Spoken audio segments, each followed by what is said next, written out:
Hello बच्चों, आज हम एक ऐसा टॉपिक स्टडी करने वाले हैं जो ना सिर्फ बोर्ड एग्जाम के पॉइंट ऑफ व्यू से इंपॉर्टेंट है बल्कि पिछले सालों में नीट में भी कई बार इस टॉपिक पर क्वेश्चन पूछे हुए हैं। तो उस टॉपिक का नाम है relation between electric field and electric potential. पहले हम इलेक्ट्रिक फील्ड और इलेक्ट्रिक पोटेंशियल के बीच में रिलेशन एस्टेब्लिश करेंगे और फिर इस टॉपिक पर नीट में पूछे गए क्वेश्चंस को हम लास्ट में स्टडी करने वाले हैं। तो चलिए शुरू करते हैं।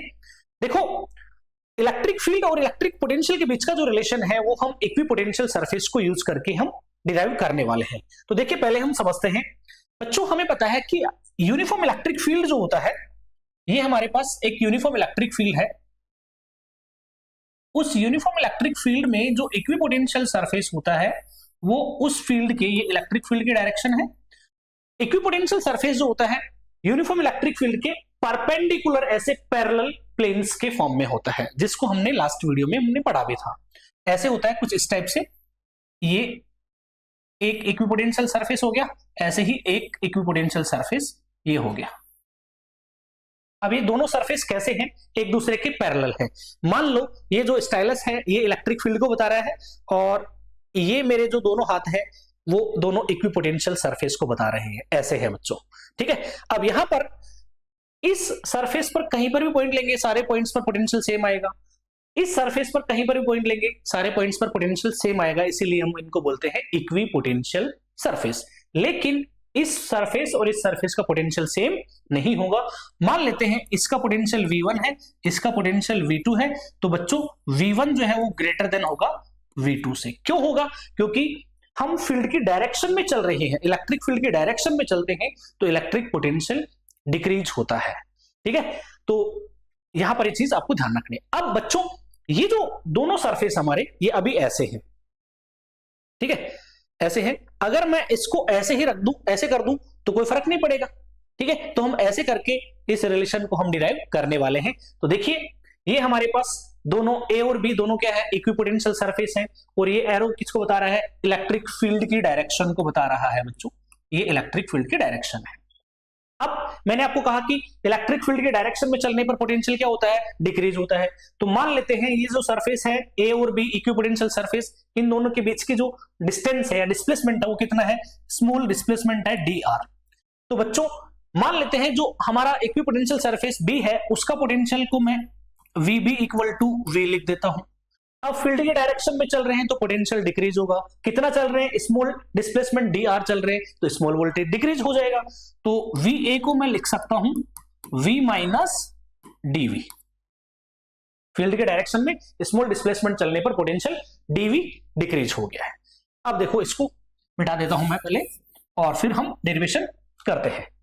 अब बच्चों, ये जो इक्विपोटेंशियल सरफेस a है इस पर मैं कोई पॉइंट ले रहा हूं O और इक्विपोटेंशियल सरफेस पर पॉइंट ले लेता हूं मैं P। अब इस O पॉइंट पर एक पॉजिटिव टेस्ट चार्ज को मैं रखता हूं। यहां पर एक प्लस Q नॉट चार्ज मैंने रख दिया है। अब प्लस Q नॉट चार्ज है तो इस पर फोर्स किधर लगता है बच्चों? इलेक्ट्रिक फील्ड की डायरेक्शन में फोर्स लगता है। तो इस टेस्ट चार्ज में फोर्स लगेगा इस डायरेक्शन में। अब हमें क्या करना है? इस टेस्ट चार्ज को पकड़ के और इस इलेक्ट्रिक फील्ड के डायरेक्शन के ऑपोजिट लेकर आना है, इस पॉइंट P तक, सरफेस B तक लेकर आना है। तो हमें एक्सटर्नल वर्क करना पड़ेगा बच्चों, या मैं कह दूं इस इलेक्ट्रिक फील्ड के ऑपोजिट हमें वर्क करना पड़ेगा। कितना वर्क करना पड़ेगा वो हम देखते हैं। तो देखिए, वर्क डन हम फाइंड करते हैं। वर्क डन क्या होता है बच्चों? वर्क डन मैं लिख सकता हूं यहां पर वर्क डन WAB। मैं इक्विपोटेंशियल सरफेस A से सरफेस B तक ला रहा हूं उस टेस्ट चार्ज को, तो वर्क डन हो जाएगा F डॉट dr। अब बच्चों डॉट प्रोडक्ट को हम ओपन करते हैं तो क्या आएगा? cos theta. तो मैं इसको लिख सकता हूं F dr cos। अब थीटा कितना लिखेंगे? तो देखिए, फोर्स लग रहा है ऊपर की तरफ और ला रहा हूं मैं नीचे, तो dr डिस्प्लेसमेंट की डायरेक्शन है नीचे की तरफ। तो बच्चों डायरेक्शन क्या होगी? ऑपोजिट। तो एंगल कितना हो गया F और dr के बीच? 180 डिग्री। तो यहां पर मैं लिख दूंगा 180 डिग्री। तो cos 180 क्या होता है? -1। तो ये आ जाएगा हमारे पास माइनस एफ डी आर। ये WAB की वैल्यू आ गई। अब हमें ये भी पता है कि F इक्वल टू क्या होता है? Q नॉट E होता है बच्चों। तो ये वैल्यू हम यहां पुट कर देंगे तो WAB इक्वल टू आ जाएगा हमारे पास minus Q not E D R. ठीक है। इसको हम, ये जो क्यू नोट है इसको मैं नीचे ले आऊंगा, तो इसको मैं ऐसे लिख सकता हूं WAB upon q naught is equal to minus EDR। ये आ जाएगा हमारे पास इक्वेशन नंबर फर्स्ट। अब बच्चों हमें पता है, ये तो हमने ऐसे वर्क डन कैलकुलेट कर लिया। अब पोटेंशियल डिफरेंस की जो डेफिनेशन है उससे हम फॉर्मूला लिखने वाले हैं, तो यहां पर मैं लिख दूंगा by the definition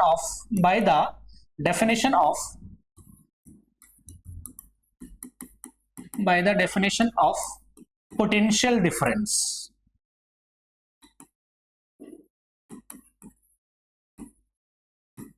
potential difference की डेफिनेशन क्या कहती है, WAB अपॉन क्यू नोट जो है वो डेल्टा VAB के बराबर होता है, और डेल्टा VAB को मैं क्या लिख सकता हूं, VB minus VA।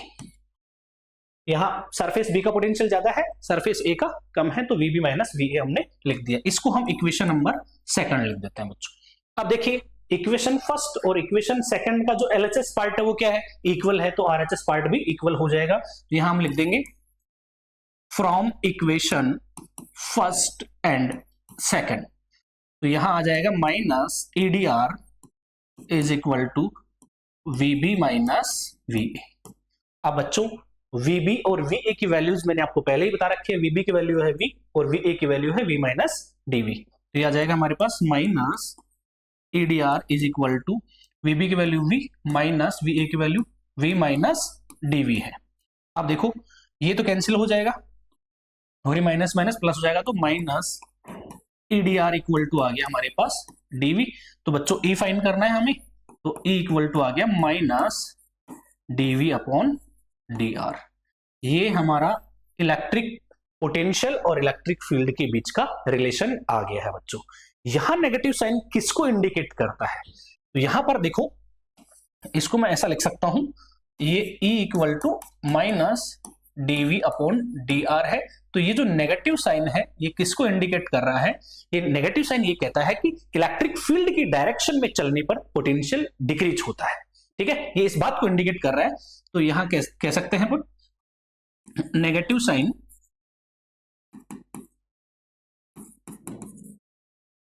shows that direction of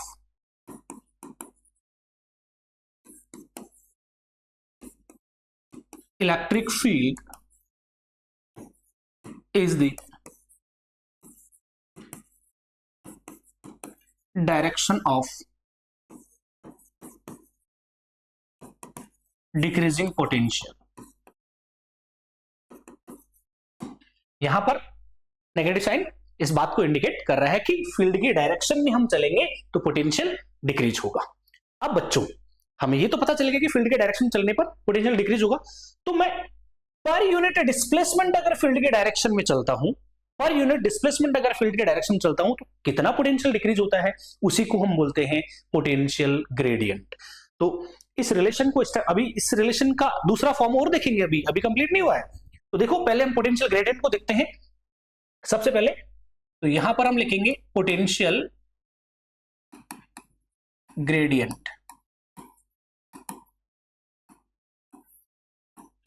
तो यहां लिख सकते हैं it is defined as the rate of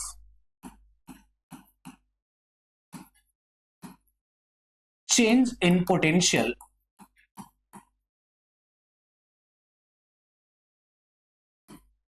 with respect to displacement। rate of change in potential with respect to displacement is known as potential gradient। तो देखो potential gradient को मैं ऐसे लिख सकता हूं, पोटेंशियल ग्रेडियंट को PG शॉर्ट में लिख रहा हूं, तो वो होता है बच्चों DV अपॉन DR, और इसको मैं ऐसे भी लिख सकता हूं gradient of V, potential gradient को। ठीक है, अब देखिए जो हमारा ये जो इक्वेशन थी E equal to minus DV upon DR, तो मैं इसको ऐसे भी लिख सकता हूं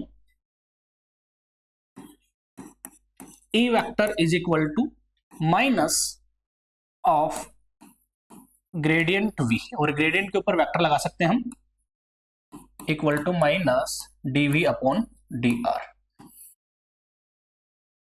यहां पर एक चीज आपको ध्यान रखना है, इलेक्ट्रिक पोटेंशियल एक स्केलर क्वांटिटी होती है, लेकिन पोटेंशियल ग्रेडियंट जो है वो एक वेक्टर क्वांटिटी होती है, और पोटेंशियल ग्रेडियंट की डायरेक्शन वही होती है जो इलेक्ट्रिक फील्ड की डायरेक्शन होती है बच्चों। तो पोटेंशियल ग्रेडियंट एक वेक्टर क्वांटिटी है, इसलिए मैंने यहां ग्रेडियंट के ऊपर वेक्टर लगाया है बच्चों। अब देखिए, जो हमारी ये इक्वेशन है, इसको हम जैसे मान लेते हैं इक्वेशन फर्स्ट है, ये सेकंड है, तो इसको मैं इक्वेशन थर्ड लिख देता हूं।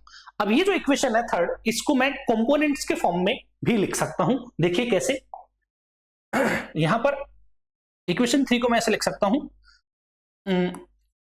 Equation 3 in terms of components. कैसे लिख सकते हैं बच्चों, उसको मैं ऐसे लिख सकता हूं, E X is equal to minus del V upon del X, और E Y is equal to लिख सकता हूं minus del V upon del Y, और ई जेड इक्वल टू लिख सकता हूं minus del V upon del Z. बच्चों equation क्या थी हमारे पास, equal to minus DV upon D R. तो डी अपॉन डी आर किसका साइन है, डिफरेंशिएशन का है। तो इसको मैं जब कंपोनेंट्स के फॉर्म में लिखता हूं, तो जो डिफरेंशिएशन का साइन है उसको पार्शियल डेरिवेटिव के फॉर्म में हम लिख देते हैं, आर की जगह एक्स वाई और जेड, हम तीनों एक्सिस के अलोंग कंपोनेंट्स हम लिख देते हैं, ई एक्स ई वाई और ई जेड।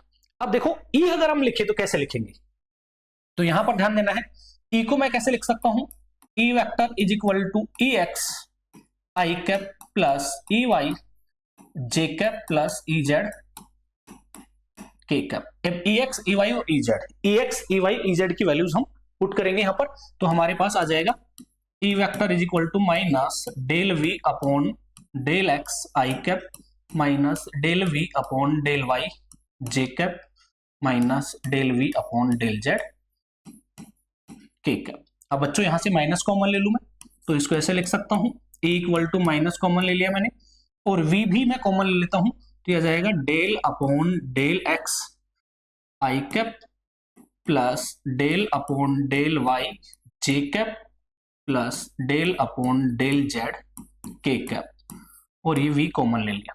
अब बच्चों ये जो ब्रैकेट का पार्ट है, इसको भी मैं एक दूसरा साइन के फॉर्म में लिख सकता हूं, e equal to minus del v,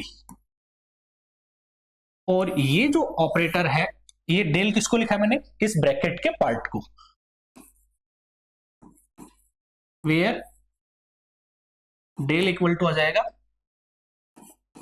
del upon del X I cap plus del upon del Y J cap plus del upon del Z के कैप, और ये जो सिंबल है इसको हम बोलते हैं डेल ऑपरेटर। क्या बोलते हैं इसको, डेल ऑपरेटर।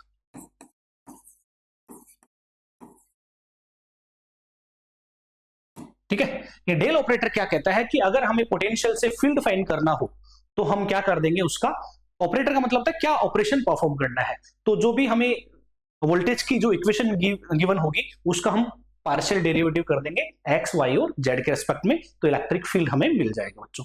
तो ये था इलेक्ट्रिक पोटेंशियल और इलेक्ट्रिक फील्ड के बीच का रिलेशन। हम इस फॉर्मूले को यूज करके भी न्यूमेरिकल सोल्व कर सकते हैं, और पिछला जो मैंने बताया था आपको, इसको यूज करके भी हम न्यूमेरिकल सोल्व कर सकते हैं, वो क्वेश्चन के फॉर्मेट पर डिपेंड करेगा। तो अब हम इस पर बेस्ड कुछ नीट में पूछे गए जो क्वेश्चंस हैं उनको हम सोल्व करने वाले हैं। तो देखिए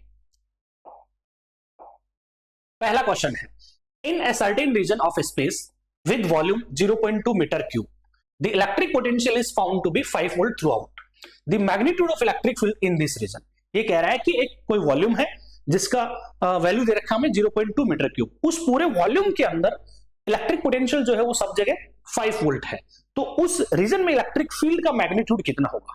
तो बच्चों देखिए हमने अभी भी रिलेशन देखा है, E equal to minus DV upon D R. अब बच्चों हमें दे रखा है V इक्वल टू कितना है, 5 वोल्ट है, तो वैल्यू रख दो, तो E इक्वल टू क्या जाएगा minus D by D R, और यहां पर 5 रख देंगे। अब बच्चों 5 क्या है, कांस्टेंट, कांस्टेंट का डिफरेंशिएशन क्या होता है, 0 होता है, यहां पर आ जाएगा 0। तो उस रीजन में जहां पर इलेक्ट्रिक पोटेंशियल क्या है, पूरे रीजन में कांस्टेंट, तो उस जगह पर इलेक्ट्रिक फील्ड कितना होगा, 0 होगा बच्चों। तो ऑप्शन सही ऑप्शन है हमारे पास डी। अगले क्वेश्चन की तरफ हम चलते हैं। अगला क्वेश्चन कह रहा है, if potential in a region is expressed as v equal to 6xy minus y plus 2yz. The electric field at point 110 is. हमें इलेक्ट्रिक पोटेंशियल की इक्वेशन गिवन है कि किसी रीजन में इलेक्ट्रिक पोटेंशियल जो है वो इस इक्वेशन के थ्रू हम रिप्रेजेंट करते हैं। देखिए यहां पर v इक्वल टू हमें गिवन है 6xy minus y plus 2yz और हमें इलेक्ट्रिक फील्ड फाइंड करना है किस पॉइंट पर 110 पर। कैसे करेंगे? तो वो रिलेशन यूज करेंगे हम E equal to minus del v upon del x I cap plus del v upon del y J cap plus del v upon del z के कैप। अभी अभी हमने इस रिलेशन को डिराइव किया है। अब जहां पर भी आपको v दिख रहा है वहां पर ये वैल्यू ये इक्वेशन पुट कर देंगे। तो देखिए E इक्वल टू माइनस बाहर है डेल अपॉन डेल x और इस v की जगह ये वैल्यू पुट कर दो पूरी 6xy minus y plus 2yz और आई कैप ऐसे कैसे रख देंगे, फिर plus del upon del y और फिर से इस v की जगह ये वैल्यू पुट कर देंगे 6xy minus y plus 2yz फिर j कैप, फिर डेल अपॉन डेल z और इस v की जगह फिर से वैल्यू पुट कर देंगे 6xy minus y plus 2yz और ये k कैप। अब बच्चों देखिए यहां पर del upon del x, del upon del y, del upon del z है डिफरेंशिएशन का साइन, लेकिन हम पार्शियल डेरिवेटिव करेंगे। पार्शियल डेरिवेटिव कैसे करते हैं अगर आपको नहीं पता है तो देखिए जब मैं डेल बाई डेल एक्स करूंगा मतलब एक्स के रेस्पेक्ट में जब डिफरेंशिएशन करूंगा तो एक्स के अलावा बाकी सबको मैं क्या मान के चलता हूं, कांस्टेंट मान के चलता हूं, चाहे वो y हो, चाहे z हो, चाहे 6 हो, चाहे 5 हो। ठीक है, जब y के रेस्पेक्ट में करेंगे तो y के अलावा बाकी सभी को कांस्टेंट मानेंगे, जब z के रेस्पेक्ट में करेंगे तो z के अलावा बाकी सभी को हम कांस्टेंट मानेंगे। तो देखिए हम कैसे करेंगे, E इक्वल टू माइनस तो बाहर है, यहां पर 6 और y ये दोनों क्या हो गए कांस्टेंट x के अलावा, तो इसको हम लिख देंगे 6y। x का x के रेस्पेक्ट में डिफरेंशिएशन 1 होता है बच्चों, ऐसे y है तो y तो क्या हो गया कांस्टेंट, कांस्टेंट का डिफरेंशिएशन 0, तो यहां पर आ जाएगा -0, तो ये y और z और 2 ये सारे क्या हो गए 0, तो प्लस 0 ऐसे लिख देंगे आई कैप। फिर प्लस अब y के रेस्पेक्ट में डिफरेंशिएशन करेंगे तो अब y के अलावा बाकी सभी को हम क्या मानेंगे कांस्टेंट मानेंगे। तो देखो यहां पर y के अलावा क्या है 6x है, तो यहां पर लिख देंगे 6x और y का y के रेस्पेक्ट में डिफरेंशिएशन 1 हो जाएगा बच्चों। ठीक है, फिर यहां y का y के रेस्पेक्ट में -1 आ जाएगा और 2yz का तो यहां आ जाएगा प्लस का 2z कांस्टेंट और y का y के रेस्पेक्ट में फिर से क्या हो जाएगा 1 हो जाएगा बच्चों j कैप। ऐसे ही आगे हम देखेंगे। अब देखो z के रेस्पेक्ट में जब हम डिफरेंशिएशन करेंगे तो z के अलावा बाकी सभी को हम कांस्टेंट मान लेंगे। तो देखो 6 भी कांस्टेंट, x भी कांस्टेंट, y भी कांस्टेंट, तो इसका क्या हो जाएगा 0 माइनस y का भी 0 हो जाएगा z के रेस्पेक्ट में करेंगे तो, और यहां पर प्लस 2y तो क्या हो गया कांस्टेंट और z का z के रेस्पेक्ट में डिफरेंशिएशन 1 हो गया और ये यहां पर हम k कैप लिख देंगे साथ में, तो ये k कैप ये आ गया बच्चों। अब देखिए हमें इलेक्ट्रिक फील्ड कहां पर पूछा था 110 पर पूछा था, मतलब इलेक्ट्रिक फील्ड ये वेक्टर लगा देता हूं मैं यहां पर।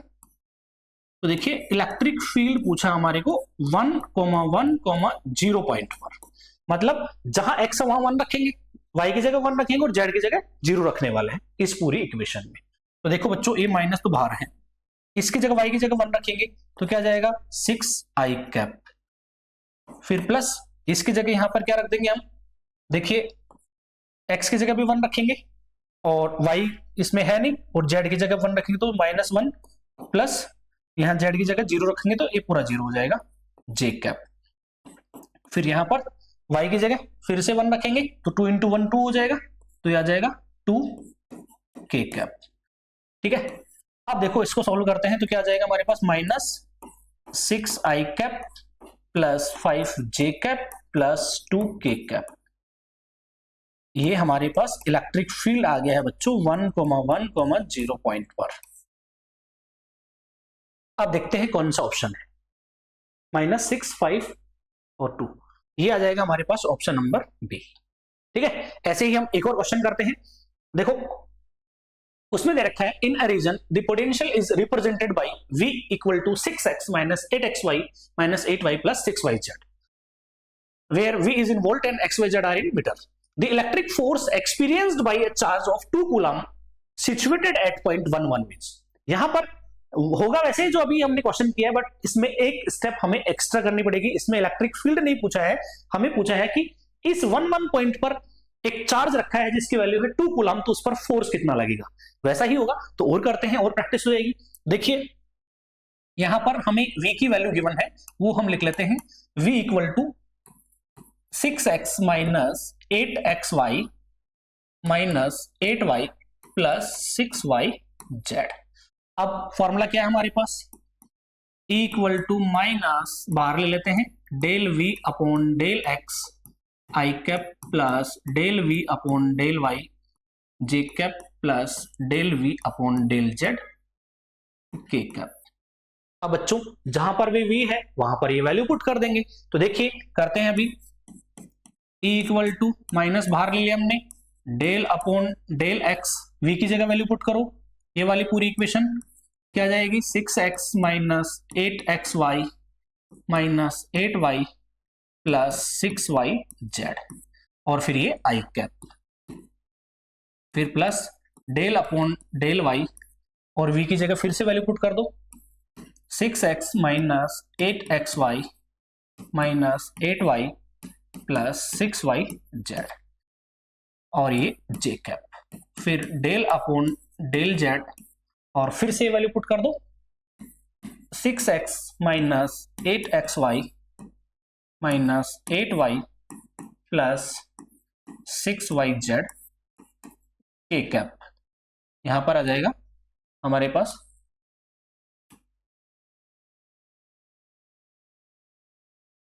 इसको मैं ऊपर कर देता हूं और यहां पे आ जाएगा के कैप. देखिए अब हम E इक्वल टू, देखिए माइनस बाहर लिख दिया. अब वही x के रिस्पेक्ट में जब हम पार्शियल डेरिवेटिव करेंगे तो x के अलावा बाकी सबको हम कांस्टेंट मानेंगे, y के रिस्पेक्ट में करेंगे तो y के अलावा बाकी सबको कांस्टेंट, और z के रिस्पेक्ट में करेंगे तो z के अलावा बाकी सभी को हम कांस्टेंट मान के डिफरेंशिएशन करने वाले हैं. तो देखो बेटा यहां पर ये ब्रैकेट लिखेंगे 6 कांस्टेंट है, x का x के रिस्पेक्ट में डिफरेंशिएशन 1 हो गया, ये 6 है ना. फिर यहां पर माइनस 8y कांस्टेंट हो गया, x के रिस्पेक्ट में 1 हो गया, 8y पूरा कांस्टेंट, 6yz पूरा कांस्टेंट, तो आगे का पार्ट 0 हो गया जिसको मैं लिख नहीं रहा हूं आई कैप. फिर क्या जाएगा प्लस.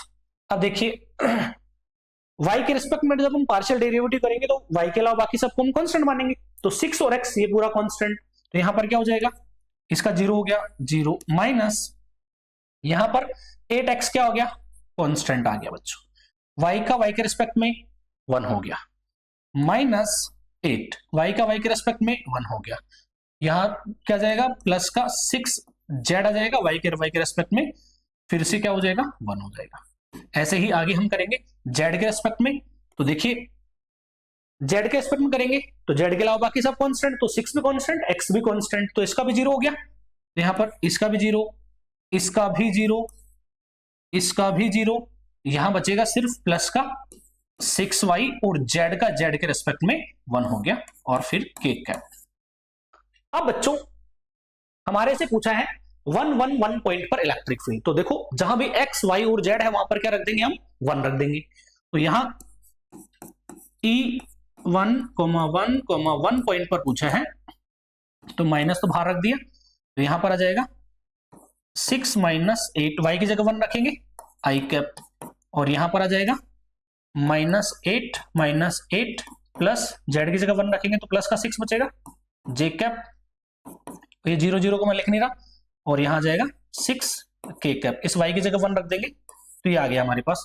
थोड़ा इसको और सोल्व कर लेते हैं तो आ जाएगा माइनस ये आ जाएगा बच्चों 6 माइनस 2 कितना आ जाएगा हमारे पास माइनस का 2 आई कैप, और ये कितना हो गया माइनस का 8 और 8 16 और माइनस का 10 जे कैप प्लस 6 के कैप. इस माइनस को अंदर ले लेंगे तो यह आ जाएगा 2 आई कैप प्लस 10 जे कैप माइनस 6 के कैप. ये आ गया बच्चों इलेक्ट्रिक फील्ड 1,1,1 पॉइंट पर। ठीक है, अभी हमें इलेक्ट्रिक फील्ड के अलावा क्या पूछा है, फोर्स पूछा है। तो बच्चों पहले हम इसका मैग्नीट्यूड फाइंड करेंगे। इसका मैग्नीट्यूड कितना हो जाएगा, तो देखिए इलेक्ट्रिक फील्ड का मैग्नीट्यूड हम फाइंड करते हैं 1,1,1 पॉइंट पर जो मैग्नीट्यूड आएगा वो कैसे आ जाएगा, तो देखो इसका स्क्वायर करो, 2 का स्क्वायर 4 प्लस इसका कितना हो गया 100 माइनस 6 का कितना होगा, स्क्वायर करेंगे तो प्लस का 36।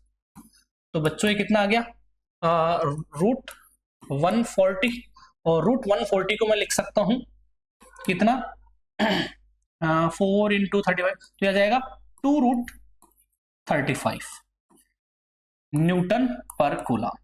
इतना इलेक्ट्रिक फील्ड होगा बच्चों। लेकिन हमें इलेक्ट्रिक फील्ड नहीं पूछा, हमें क्या पूछा है कि 1 पॉइंट पर एक चार्ज रखा है 2 कूलम का, तो उस पर फोर्स कितना लगेगा।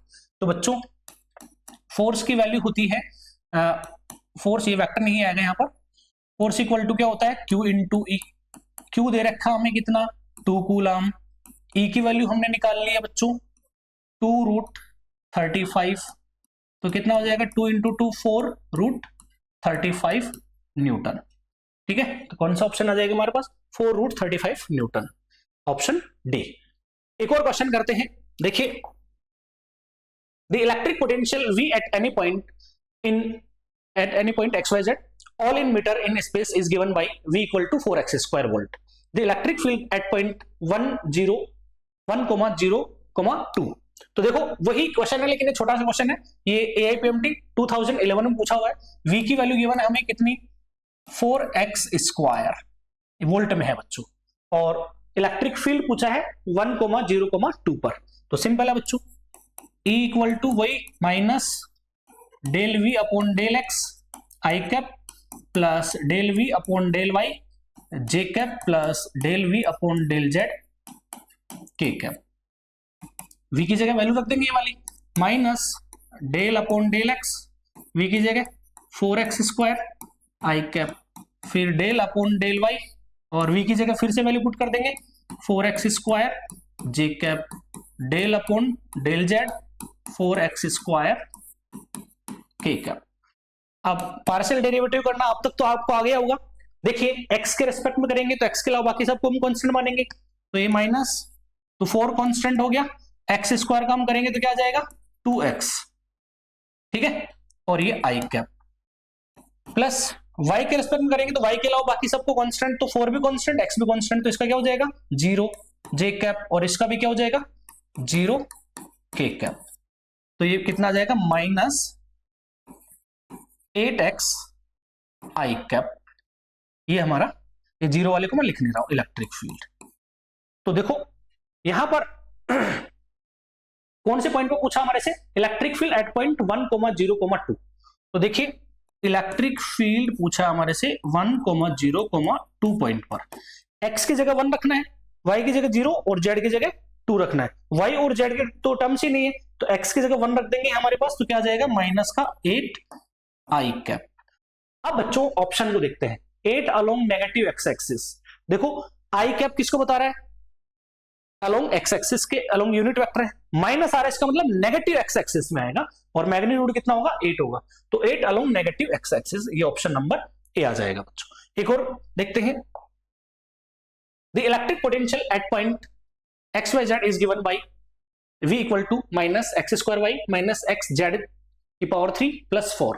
The electric field E at that point, जिस पॉइंट पर पोटेंशियल इतना है तो उस पॉइंट पर इलेक्ट्रिक फील्ड कितना होगा वो हम देखते हैं। तो देखिए वही फॉर्मूला रिपीट होगा, E vector is equal to हमें पता है माइनस बाहर ले लिया del V upon del x आई cap plus del V upon del y जे cap plus del V upon del z के कैप। अब बच्चों थोड़ा मैं यहां पर रख देता हूं इसको, तो देखिए ए की वैल्यू ये है, माइनस बाहर ले लिया मैंने डेल अपॉन डेल एक्स, और v की जगह ये वैल्यू पुट कर देंगे हम, v की जो दे रखी है कितनी है बच्चों minus x square Y minus x z cube plus 4। ठीक है, ये रही minus x square Y minus x z cube plus 4 del upon del Y, और फिर से v की जगह वैल्यू रख दो, तो minus x square Y minus x z cube plus 4, फिर डेल अपॉन डेल जेड, और फिर से आ जाएगा minus x square Y minus x z cube plus 4, ठीक है। और ये यहां पर आई कैप और यहां पे जे कैप और यहां पर के कैप और आएगा बच्चों। अब देखो फिर से हम क्या करेंगे, वही पार्शियल डेरिवेटिव करेंगे। तो देखो x के रिस्पेक्ट में करेंगे तो x के अलावा बाकी सबको कांस्टेंट मानेंगे। तो देखो बेटा यहां पर माइनस एक्स स्क्वायर का क्या हो जाएगा 2x, तो यह आ जाएगा माइनस का 2x और y कांस्टेंट था ही, और फिर यहां पर माइनस का x के रेस्पेक्ट में क्या हो जाएगा 1, तो यह आ जाएगा जेड क्यूब, और 4 का क्या हो जाएगा 0, तो ये तो आ गया बच्चों आई कैप। फिर प्लस y के रिस्पेक्ट में करेंगे तो y के अलावा बाकी सबको कांस्टेंट मानेंगे, तो आ जाएगा माइनस का एक्स स्क्वायर y का y के रिस्पेक्ट में 1 हो गया। इस टर्म का क्या हो जाएगा पूरा 0, इसका भी 0, तो आ जाएगा minus x square J cap. फिर प्लस आगे हम देखेंगे बच्चों z के रेस्पेक्ट में करेंगे तो देखो एक्स स्क्वायर वाई ये दोनों कांस्टेंट हो जाएंगे, तो यहां पर इसका देखो माइनस एक्स ऐसे है और z की पावर 3 का क्या हो जाएगा 3z स्क्वायर, और फिर 4 का क्या हो जाएगा 0, ये के कैप, ये ऐसा आएगा ब्रैकेट। तो देखो इसको एक बार सॉल्व करते हैं, ऑप्शन मैच करते हैं, इस माइनस को अंदर ले लो, माइनस को अंदर लेंगे तो क्या जाएगा 2xy प्लस जेड क्यूब आई कैप, फिर ये माइनस यहां पर मल्टीप्लाई होगा तो माइनस माइनस प्लस हो जाएगा एक्स स्क्वायर जे कैप, और ये माइनस फिर से अंदर जाएगा तो प्लस का 3xz स्क्वायर के कैप, ये आंसर आ जाएगा अपना, ठीक है। E इक्वल टू कौन सा ऑप्शन है देखिए 2xy plus Z cube I cap x square J cap 3xz square K cap, option A आ गया ये तो, ठीक है। तो बच्चों ऐसे इलेक्ट्रिक फील्ड और इलेक्ट्रिक पोटेंशियल के बीच में हमने जो रिलेशन एस्टेब्लिश किया था उस पर आपने देखा भी होगा कि नीट के अंदर एक ही पैटर्न पर इतने सारे क्वेश्चन आए हुए हैं, कई बार क्वेश्चन आए हुए हैं, तो उम्मीद है ये चीजें आपको अच्छे से समझ में आई होंगी। अच्छे से अगर टॉपिक समझ में आया है तो प्लीज वीडियो को लाइक करें, अपने दोस्तों के साथ में शेयर करें और चैनल को जरूर सब्सक्राइब करें। Thank you.